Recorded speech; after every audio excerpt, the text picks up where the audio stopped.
The galaxy had forgotten humanity. 10,000 years was a long time. Empires rose and fell in such a span. Species evolved, migrated across star systems, and sometimes went extinct. Languages changed beyond recognition. Technologies that once seemed like magic became ordinary, and new wonders took their place. But some things remained. On 1,000 worlds scattered across the galaxy, strange monuments stood in silence. They were made of a material no one could identify or damage. Every species that tried to study them, move them, or destroy them had failed. The monuments simply existed, unchanging, patient. Each one carried the same message in every known language, including many that had been dead for millennia. The words were simple: do not wake us unless you have learned the rule. No one knew what the rule was. Most species had stopped wondering long ago. High Arbiter. Thesson of the Curvani stood on the observation deck of her flagship and watched the stars burn. The Veth consumption had arrived 3 standard years ago at the edge of the galaxy. At first, the Galactic Concordat had treated it as a minor threat. The Concordat united 847 species under one banner. They had faced dangers before. They had always won. They were not winning now. The Veth were not a species in any normal sense. They were machines, endless swarms of them, ranging in size from dust particles to vessels larger than moons. They did not negotiate. They did not respond to any communication.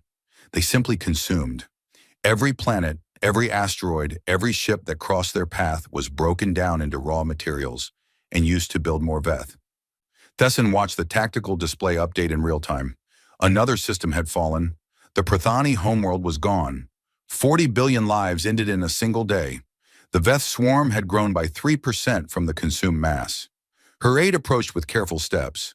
The young Curvani's scales had gone pale with fear. High Arbiter, the Council has reached a decision. Thessan did not turn from the display. Tell me. They have authorized the expedition to Sol. She closed her 4 eyes and let out a breath she had been holding for days. Sol, the human system, the place where humanity had sealed themselves away 10,000 years ago and never emerged. The Curvani had a long memory. Thesson's ancestors had fought humanity in the border wars before the withdrawal. The humans had been new to the galactic stage then, barely 1,000 years into their expansion. They should have been easy to defeat. They controlled only a handful of systems. Their technology was generations behind the great powers. They had won anyway. The war lasted 40 years. The Curvani threw everything they had at humanity, fleet after fleet, weapon after weapon. The humans absorbed every blow and kept coming. They learned faster than any species the Curvani had ever encountered. They adapted to every tactic within weeks, and they never ever gave up. In the end, the Curvani had sued for peace, not because they were losing, the war had ground to a stalemate, but because they realized they could never truly win. Humanity would keep fighting until one side or the other was completely destroyed. The Curvani were not willing to pay that price.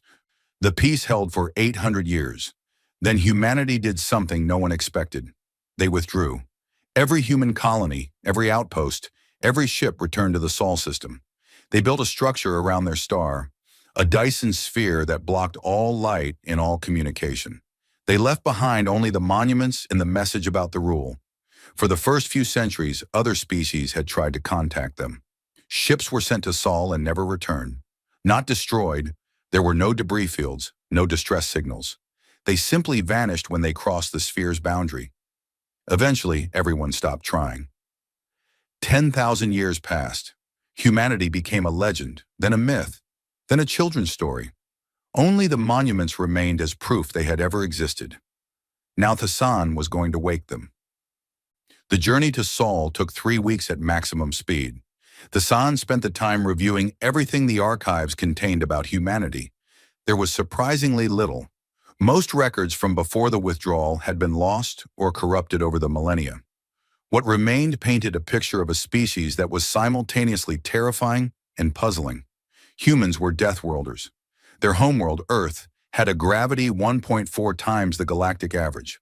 Its atmosphere contained a corrosive gas called oxygen at levels that would kill most species within minutes. The planet's climate was wildly unstable, swinging between frozen ages and burning periods. Predators filled every ecosystem.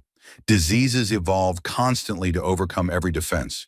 And yet humans had not just survived on this nightmare world. They had thrived. They had built civilizations, developed technology, and reached for the stars. When they encountered other species, they had proven to be adaptable beyond all reason. They could survive in environments that would kill any other sentient being. They could eat almost anything organic. They could recover from injuries that would be fatal to others. But what struck Thesson most was not their physical resilience. It was their psychology. Humans formed attachments with an intensity that other species found disturbing. They would die for their families, their friends, even for abstract concepts like honor or justice. They held grudges for generations, but were also capable of forgiving enemies who had done them terrible harm. They were, in short, impossible to predict. The Sol system appeared on the long-range sensors as a sphere of absolute darkness. No light escaped. No energy signatures registered. The Dyson sphere was complete and cold, as if humanity had simply turned off and waited for the universe to forget them. Thessan ordered her fleet to hold position at the system's edge. Only her flagship would proceed. If this was a trap, she would not sacrifice more lives than necessary. As her ship approached the sphere, she saw it clearly for the first time. The structure was enormous beyond comprehension. It enclosed an entire star, capturing every photon of energy the sun produced. The surface was smooth and featureless, except for small structures at regular intervals that might have been docking ports or weapon emplacements or something else entirely. And there, floating in the void before the sphere, was a single beacon. It was tiny compared to the megastructure behind it, barely larger than a shuttle. But it was clearly artificial, clearly intentional, and clearly waiting. Thessan ordered her ship to approach the beacon. When they were within communication range, she activated the ancient frequency that the archives said humanity had once used. She spoke in the human language called English, one of the few she had spent weeks learning. Her pronunciation was imperfect, but she hoped it would be understood. "I am High Arbiter Thessan of the Kirvani, speaking on behalf of the Galactic Concordat. We face extinction at the hands of the Veth consumption. We have tried everything. Nothing works. We come to ask for your help." Silence. The beacon did not respond. Thessan felt her heart sink. She tried again. "Please, billions have already died. Billions more will follow. If you have any mercy, any memory of what it means to face annihilation, please help us." Still nothing. Thessan lowered her head. Perhaps humanity was truly gone. Perhaps the sphere was nothing but a tomb, a monument to a species that had chosen to die alone rather than face the galaxy. Then a voice spoke. It came from the beacon, transmitted directly to her ship's communication system. The voice was calm and measured, neither warm nor cold. It spoke English with perfect clarity. "High Arbiter Thessan, we have heard your plea. We have watched the Veth advance. We know what you face." Thessan's scales flushed with hope. "Then you will help us?" "You came to ask for help. That is the first step. But you also asked a question when you activated the beacon. You asked what the rule is. Yes, the monuments speak of a rule, but no one knows what it means." The voice paused. When it spoke again, there was something almost like sadness in its tone. "You do not yet know the rule. That is why we withdrew. That is why we waited. But you will learn. The learning will not be easy, and it will not be quick. But if you are willing, we will teach you. We are willing to learn anything if it will save our people." "Good. Then understand this. We are not coming to destroy the Veth. We are not coming to save you through force. If that is what you expect, you will be disappointed." Thessan felt confusion cut through her hope. "Then what are you offering?" "The chance to understand. The chance to become something more than you are. The chance to learn the rule that we learned long ago. The rule that made us withdraw from a galaxy that was not ready for it." Before Thessan could respond, the sphere behind the beacon began to change. Light appeared on its surface, spreading outward from a single point like ripples in water. The cold, dead structure was coming alive. "We are waking now," the voice said. "After 10,000 years we are waking, and when we emerge, you will see what we have become. We hope you will understand. We hope you will learn. The light spread across the sphere until the entire structure glowed with soft, warm illumination. And from somewhere deep within, engines that had been silent for 100 centuries began to hum. Humanity was returning to the galaxy. Tassan stood frozen on her observation deck, watching the impossible happen before her eyes. She had come seeking weapons, seeking salvation through superior firepower. Instead, she had found something she did not understand. But she knew one thing with absolute certainty. Whatever humanity had become during their long isolation, whatever the rule meant, the galaxy was about to change forever. She only hoped that change would come in time to save her people. The delegation entered the sphere through a passage that opened like a flower blooming in slow motion. Tessin watched the massive doors spread apart, revealing a tunnel of soft light that stretched into the unknown. Her security officers wanted to accompany her. She refused. If humanity meant them harm, no number of guards would make a difference. She brought only 3 advisors, a scientist, a diplomat, and a historian. Together they walked into the light. What they expected was a war machine.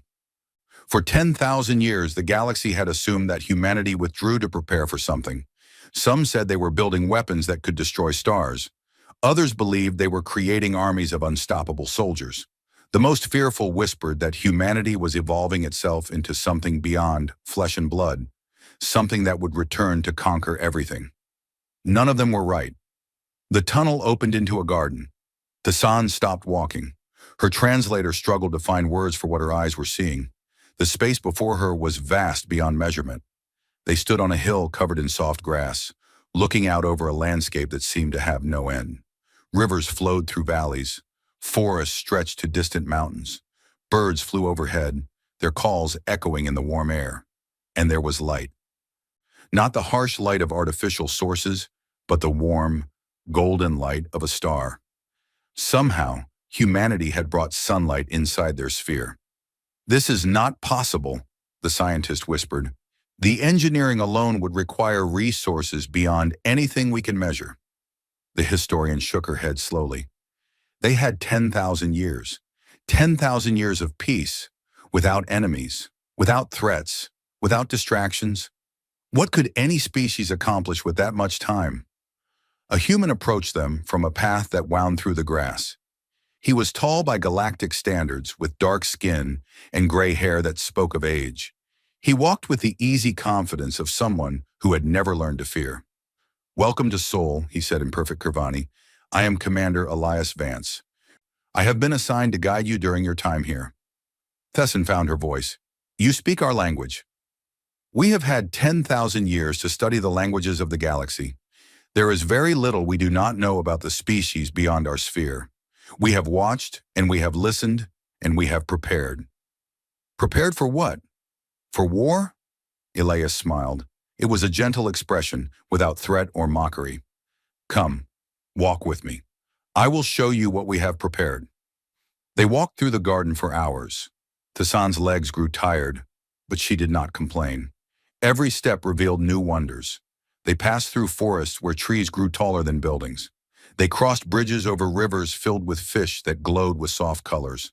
They climbed hills that offered views of cities in the distance, cities that sparkled with light and life. And everywhere there were humans. Not soldiers, not workers. Simply people living their lives. Children played in fields while parents watched. Artists painted landscapes on canvas stretched between trees. Musicians filled the air with sounds that made Tassan's heart ache with emotions she could not name. "I do not understand," she finally said. "Your species withdrew from the galaxy. You sealed yourselves away. We assumed you were preparing for war." "Why would you assume that?" Elias asked. "Because that is what species do. When they have power, they prepare to use it. When they face threats, they build weapons. It is the way of the galaxy." Elias stopped walking. They stood on a cliff overlooking a vast lake that reflected the artificial sun. The water was so still it looked like a mirror. "Hi, Arbiter. I want to tell you a story. 10,000 years ago, humanity reached a crossroads. We had fought our way into the galaxy. We had defeated every enemy that stood against us. We had proven that no species could match our determination, our adaptability, our will to survive. He paused, looking out over the water. We realized that we could conquer everything. Not easily, but eventually. We could have become the rulers of the galaxy. Every species would have bowed to us or been destroyed. It was within our reach. Tassan felt a chill despite the warm air. Why did you not do it? Because we asked ourselves a question. What would we become if we chose that path? What would it do to us, to our children, to our souls? We had already fought so many wars. We had already killed so many. Each victory changed us a little, made us a little harder, a little colder. If we conquered the galaxy, would we even recognize ourselves when it was done? So you ran away. No. Elias turned to face her. His eyes held no anger at the accusation, only patience. We chose differently. We could have ruled through fear, but we decided to wait for something better. We withdrew so that the galaxy could grow without our shadow hanging over it. We hoped that someday species would come to us not because they feared us, but because they needed us, not to conquer their enemies, but to help them become something more. The diplomat spoke for the first time. You waited 10,000 years for someone to ask for help? Yes. What if no one ever came? Elias smiled again. Then we would have lived in peace. We would have raised our children in gardens instead of battlefields. We would have created art and music and stories instead of weapons. That would not have been a wasted life. Tessin struggled to process his words. The Kirvani understood power. They understood conquest and dominance, and the necessity of strength. This philosophy was alien to everything she knew. Show me more, she said. Elias nodded and led them deeper into the sphere. They visited libraries that contained the knowledge of 1,000 extinct species, preserved by humanity when no one else cared. They saw hospitals where humans studied the diseases that plagued other races, developing cures they might never need for themselves. They toured workshops where engineers designed technologies not for war, but for healing damaged worlds. And they saw the memorial gardens. This was a quiet place, far from the cities and the busy paths. Stone monuments rose from the ground in neat rows, each one carved with names and symbols from species that no longer existed. What is this? The historian asked, her voice hushed. These are the species that went extinct during our withdrawal, Elias said. We watched from behind our sphere. We could not save them without revealing ourselves.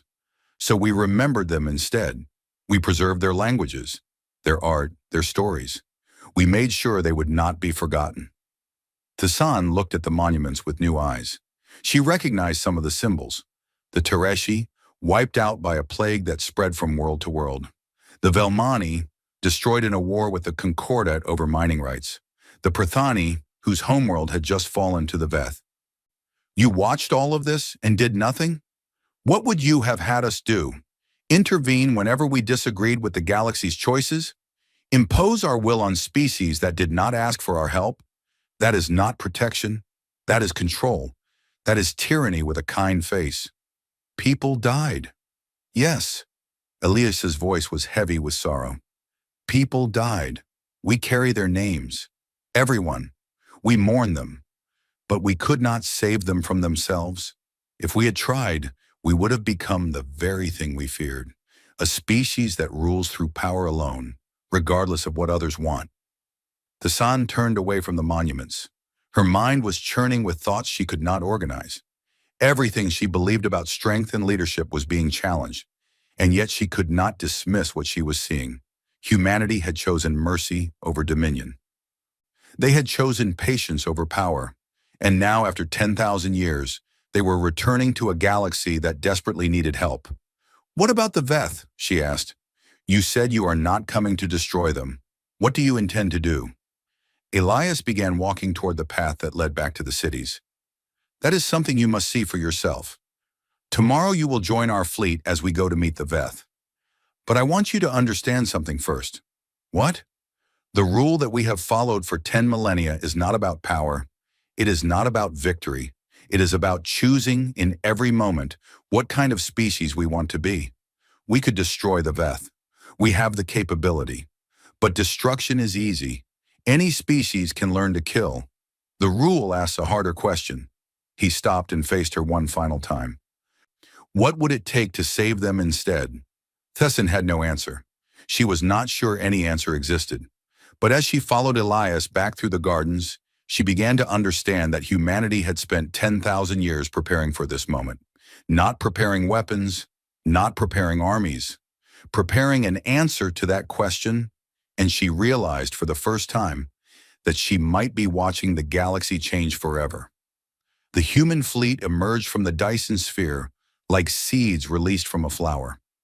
Tassan watched from the observation deck of her flagship as vessel after vessel appeared in the darkness of space. They were beautiful in a way she had not expected. Smooth curves and flowing lines replaced the angular shapes of warships. No visible weapons bristled from their hulls. They looked more like sculptures than instruments of war. Elias stood beside her as the fleet assembled. "We will reach the front lines in 4 days at standard speed. Your concordate ships can accompany us if they wish." "My people want to know what weapons you carry," Tessin said. "Our military commanders have been asking since we arrived. We carry what we need." "That is not an answer. It is the only answer I can give right now. You will understand soon." The journey to the front was quiet. Tessin spent her time reviewing reports from the war zone. The situation had grown worse in the weeks since she left for Seoul. 14 more systems had fallen to the Veth. The Concordate had lost 30% of its combined fleet trying to slow the advance. Nothing worked. Energy weapons splashed harmlessly against Veth armor. Missiles were intercepted by swarms of smaller machines. Even ramming attacks failed because the Veth simply absorbed the debris and used it to build more of themselves. The only mercy was that the Veth did not chase fleeing ships. Once a system was consumed, they moved on to the next. Survivors could escape if they ran fast enough, but there was nowhere left to run. The Veth had consumed a quarter of the galaxy. At their current rate, they would reach the core worlds within a decade. On the 4th day, the combined fleet dropped out of faster-than-light travel at the edge of the Veth consumption zone.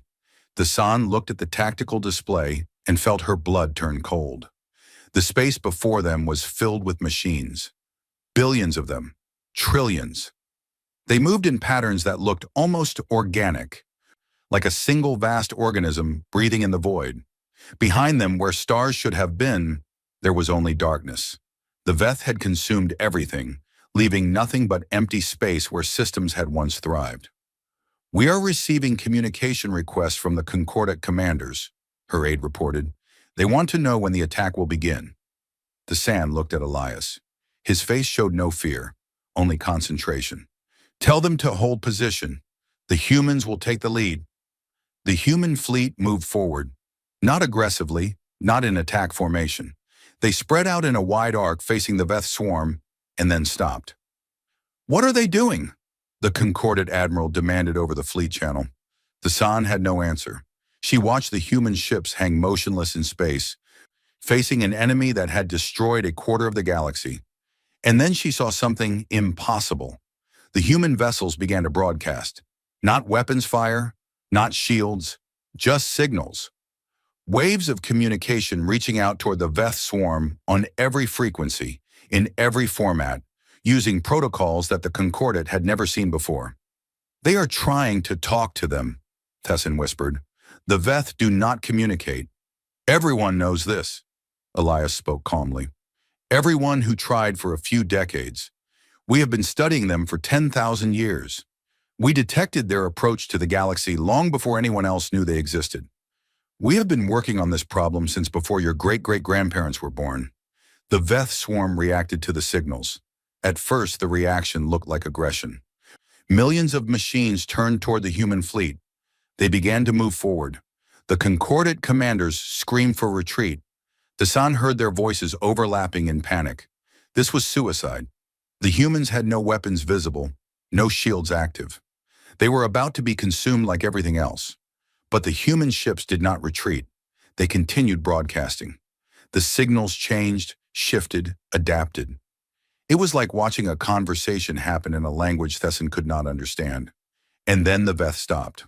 The entire swarm, trillions of machines stretching across light years of space, simply stopped moving. For the first time in 3 years of war, the Veth consumption held still. "This is impossible," the historian breathed. "Nothing stops them. Nothing. Elias's voice was tight with concentration. We are establishing communication. It is delicate. Please do not interfere. For 3 days, the fleets hung in space while invisible conversations happened in the void. The San slept in shifts, afraid to leave the observation deck for long. The Concordate commanders grew impatient, then angry, then terrified.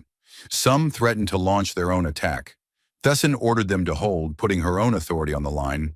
On the 3rd day, Elias asked her to join him on a human vessel.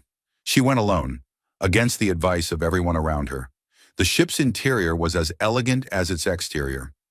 Elias led her to a room filled with screens and displays showing data she could not interpret. Other humans worked at stations around the room, their faces showing exhaustion and hope in equal measure. We have made contact, Elias said. The Veth have responded. What did they say? They asked who we are, and then they asked a question they have not asked in millions of years. They asked who they are. Thesson did not understand. The Veth are machines. They consume. That is all they do. No. Elias brought up an image on the main screen. It showed a Veth unit, one of the larger ones. But now Thesson could see details she had never noticed before. The machine was not purely mechanical. There were organic components woven through its structure, preserved in some kind of stasis field. The Veth were once a species called the Vethari, Elias explained. Millions of years ago, they faced a dying universe. Their star was failing. Their world was freezing. They had no way to escape. So they did something desperate. They uploaded themselves into machine bodies that could survive without food, without warmth, without air. They became immortal. They became lost. Over millions of years, the machines that carried their minds began to degrade.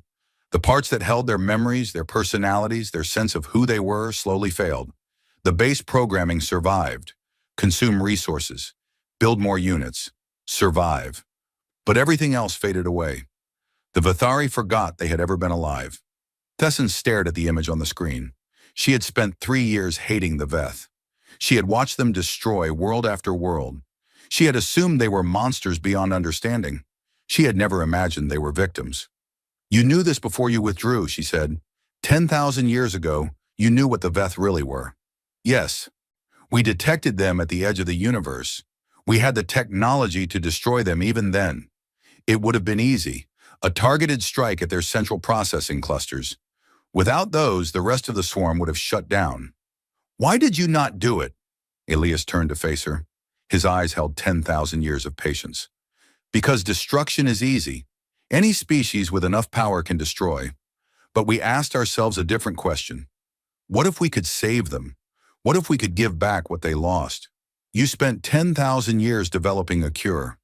Yes, we studied Vethari technology. We reverse-engineered their upload process. We found fragments of their original memories buried deep in their oldest units. And we built something we hoped would work. A way to restore what was lost. A way to wake them up. A human technician called out from across the room. Commander, the integration is ready. We can begin the restoration process whenever you give the order. Elias looked at Thesson. This is the moment we have been waiting for. 10,000 years of preparation for a single chance to do something impossible. We could fail. The process might not work. The Vethari might choose to keep consuming even after they remember who they were. We cannot know until we try. And if you fail, if they keep attacking, then we will have tried, and that will be enough. We will not destroy them unless there is no other choice. The rule demands that we try every alternative first. Tassan thought about everything she had seen. The gardens inside the sphere. The libraries filled with knowledge from extinct species. The humans who had waited 10 millennia for a chance to save rather than destroy. She finally understood. This was the rule. Not a law or a commandment, a choice. The hardest choice any species could make. To have absolute power and use it for mercy instead of dominion. To face an enemy and ask if there was another way. Do it, she said. Begin the restoration. Elias nodded to his crew. The human ships began transmitting again, but now the signals carried something different. Not communication, not data, something that reached into the deepest parts of the Veth machines. and touch what remained of the Vithari souls inside. And across the galaxy, the consumption stopped. Machines that had been mindless for millions of years began to remember. They remembered names and faces and feelings. They remembered what it was like to be alive. They remembered that they had once been people, and for the first time in eons, the Vithari began to weep. The transformation was not instant. It spread like ripples in water, starting from the point of contact and moving outward through the vast network of Veth machines. Individual units began to slow, to stop, to turn inward as memories flooded back into minds that had been empty for longer than most species had existed. The sun watched from the human ship as the swarm fell silent. Where there had been relentless motion, there was now stillness. Where there had been the mindless hum of consumption, there was now something that sounded almost like mourning. The first Vithari communication came 6 hours after the restoration began. It was broadcast on every frequency, in every language, to every ship in both fleets.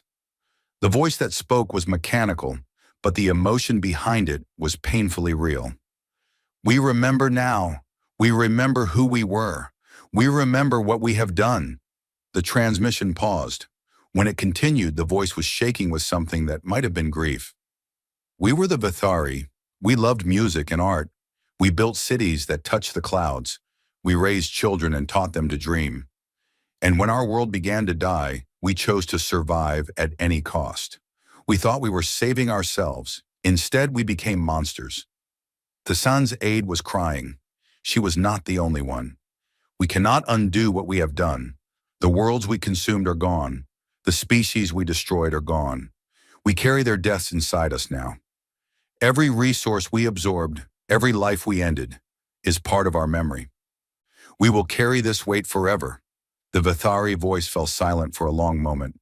When it spoke again, it was quieter, more controlled. We do not ask for forgiveness. We know we do not deserve it. We only ask for the chance to make what amends we can. We will not consume again. We will help rebuild what we destroyed, and we will remember every soul we took, for as long as we exist. The transmission ended. Across the galaxy, the Veth swarm remained motionless, waiting. In the days that followed, the reality of what had happened began to sink in. The Concordat had expected a war. Instead, they had witnessed something unprecedented. An enemy that had seemed unstoppable had simply stopped. Not because of superior weapons or brilliant tactics, because someone had found a way to heal them, but not everyone was celebrating. The emergency session of the Concordat Council was held on the diplomatic station above the Curvany homeworld.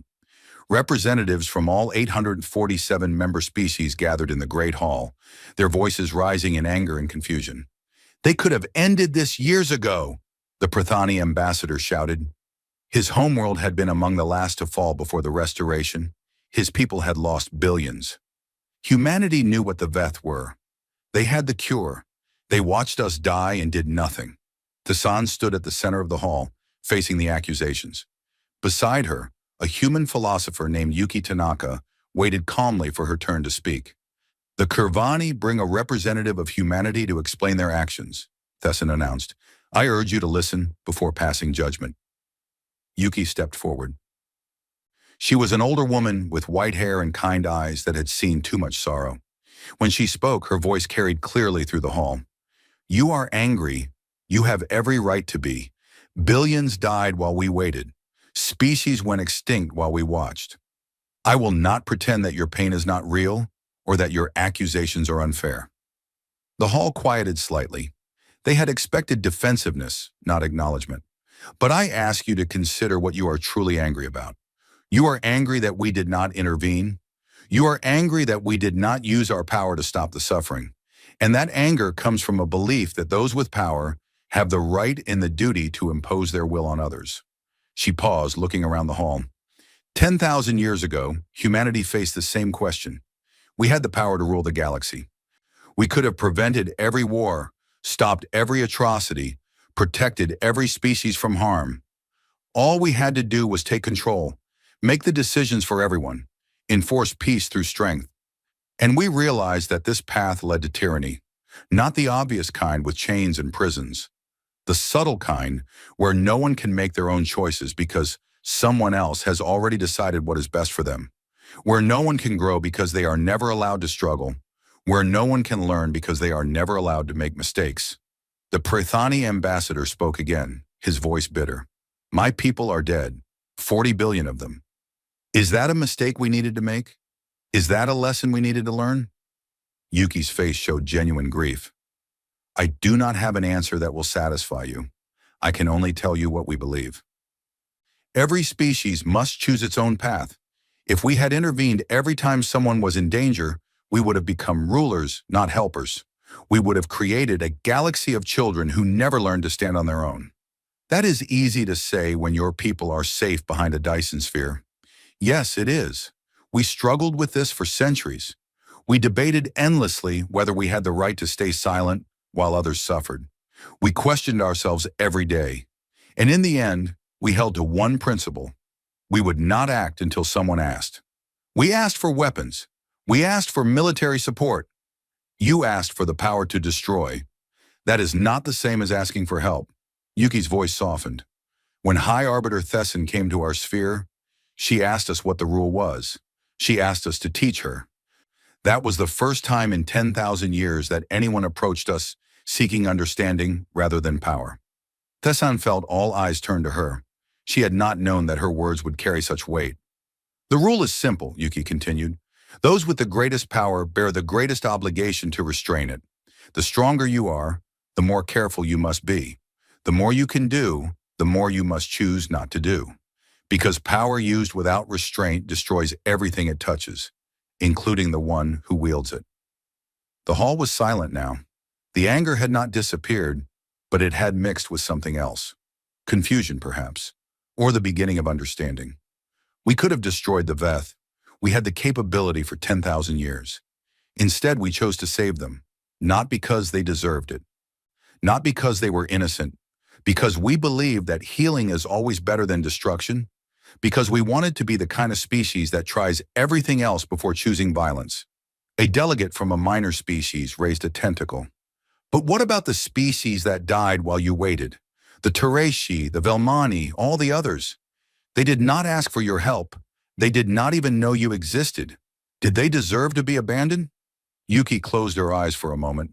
When she opened them, they glistened with tears. No, they did not deserve it. And we carry their names with us. Everyone. We have monuments to their memory in our sphere. We preserve their languages, their art, their stories. They are not forgotten. But you could have saved them. Perhaps if we had intervened, some would have survived. But if we had become the kind of species that intervenes whenever we see suffering, we would eventually become the cause of suffering ourselves. Power that is used without consent becomes oppression, no matter how good the intentions. The debate continued for hours. Some species left the hall in anger, others sat in contemplative silence, and some began to ask questions, genuine questions, seeking to understand rather than accuse. When the session finally ended, nothing had been resolved. The galaxy was divided. Some embraced the rule and saw in it a path to something better. Others rejected it as a convenient excuse for inaction. And a few began to look at their own histories, their own uses of power, and wondered if they had been doing it wrong all along. Thesson found Yuki on the observation deck after the council dispersed. The human woman stood looking out at the stars, her reflection ghostly in the transparent wall. They will never all agree with you, Thesson said. I know. We did not expect them to. Understanding takes time, sometimes generations. Do you believe it? The rule? After everything your species has seen, do you truly believe that restraint is better than action? Yuki turned to face her. I believe that we must try. I believe that the galaxy will never become what it could be if every species solves its problems through force. And I believe that humanity has a responsibility to show another way, even if no one follows. She looked back at the stars. We waited 10,000 years for this moment, not because we were certain we were right, because we hoped that someday the galaxy would be ready to listen. Perhaps we were wrong. Perhaps we waited too long, or not long enough. But we made our choice, and now we must live with the consequences. Thesson stood beside her in silence. She thought about her own people, the Kurvani, in their long history of conquest. She thought about the Concordat and all the wars it had fought. She thought about the Vithari, who had destroyed a quarter of the galaxy because they forgot how to be alive. And she wondered if it was too late for the galaxy to learn the rule, or if it was finally the right time. 1 year passed. The galaxy was not the same place it had been before humanity's return. Some things had improved. The Veth consumption had ended completely. The Vithari, restored to awareness, had begun the impossible task of trying to atone for what they had done. They used their vast capabilities not to consume, but to rebuild. Shattered worlds were being restored. Resources that had been absorbed were being returned in new forms. It would take centuries to undo the damage, but the process had begun. Other things had grown more complicated. The Galactic Concordat, which had held 847 species together for generations, was fracturing. Some members embraced the philosophy humanity had shared. They formed new alliances based on cooperation and restraint rather than strength and dominance. Others rejected the rule completely. They saw humanity's withdrawal as abandonment and their return as too late to matter. Wars had not stopped. In some places, they had increased as old powers collapsed and new ones rose to fill the vacuum. The galaxy was learning that the rule was not a magic solution. It was a choice, and choices could always be refused. Thassan returned to the Dyson Sphere on the anniversary of her first visit. She came alone this time, without advisors or guards. She had been changed by everything she had seen. She was no longer the High Arbiter.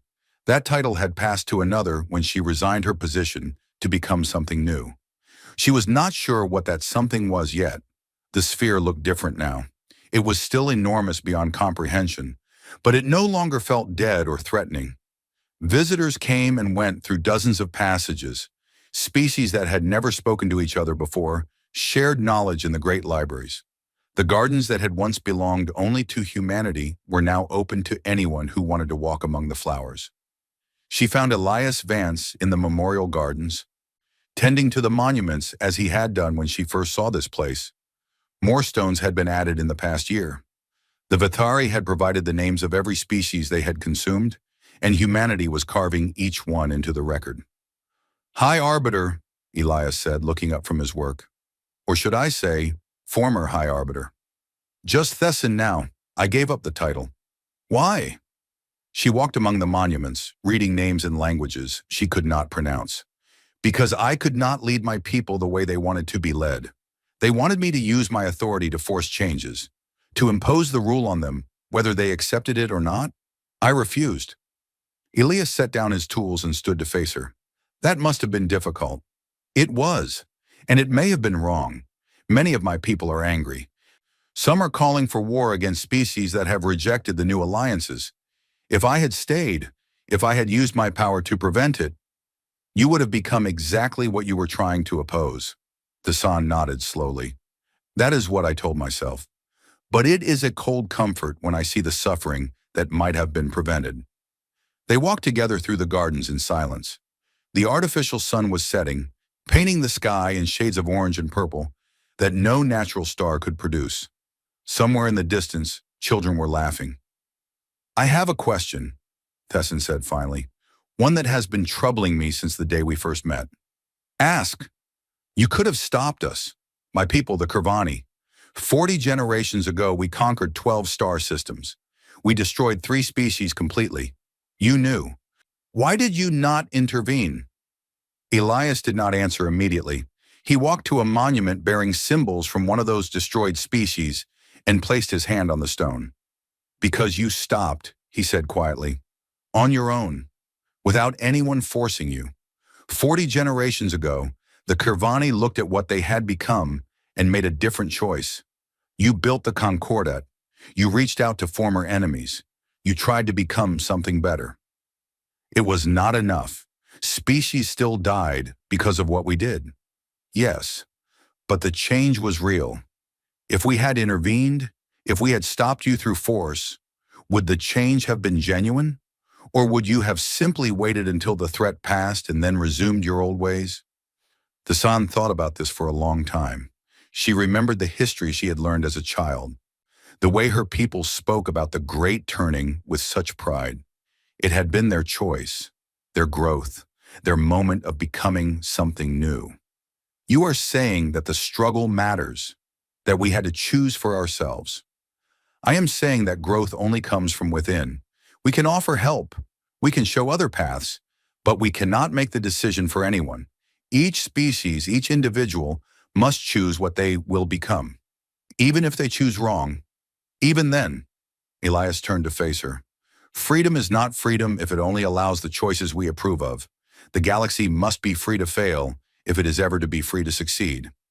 They reached the edge of the gardens, where a transparent wall looked out into the vastness of space. Stars glittered in the darkness, some familiar and some strange. Thesson knew that somewhere out there, wars were being fought and suffering continued. The rule had not solved everything. It might never solve everything, but something had changed. What will you do now? Elias asked. Thesson considered her answer carefully. I will return to my people, not as a leader, but as a teacher. I will share what I have learned and hope that some of them choose to listen, and I will wait. Wait for what? For the moment when they are ready. Maybe it will take generations. Maybe I will not live to see it. But I believe that the Kirvani can become something better. Not because anyone forces them, but because they choose it themselves. Elias smiled. It was the same gentle expression she remembered from their first meeting. Patient and kind, and somehow ancient. That is the hardest part of the rule, he said. The waiting.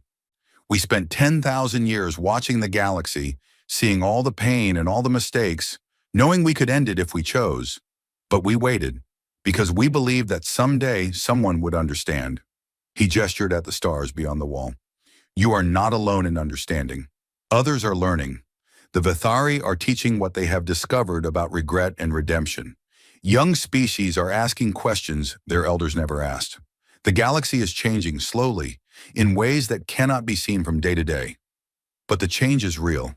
The sand looked at the stars and tried to imagine what the galaxy might become in another 10,000 years. She could not picture it. The future was too vast, too full of possibilities, both wonderful and terrible. But she felt something she had not felt in a long time. Hope.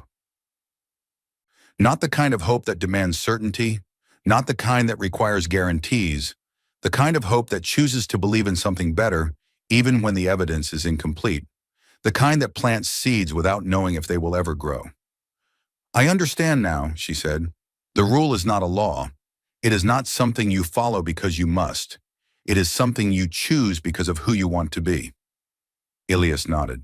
That is exactly right. Power is not the ability to destroy or control. True power is the capacity to help, to heal, to wait, to trust others with their own futures. Anyone can learn to fight. The rule asks something harder. It asks us to learn when not to fight. The sun turned away from the stars and began the long walk back through the gardens. She passed monuments to species she had never known. Species that had lived and died while humanity waited in silence. She passed humans and aliens walking together, sharing stories and discoveries. She passed children playing games whose rules cross cultural boundaries. The galaxy was broken in many ways. Wars continued. Suffering continued. Species still made choices that led to destruction and pain. But here and there, in small pockets scattered across the stars, something new was growing. A different kind of strength. A different kind of power. The power to choose mercy when vengeance was possible. The power to wait when action was tempting.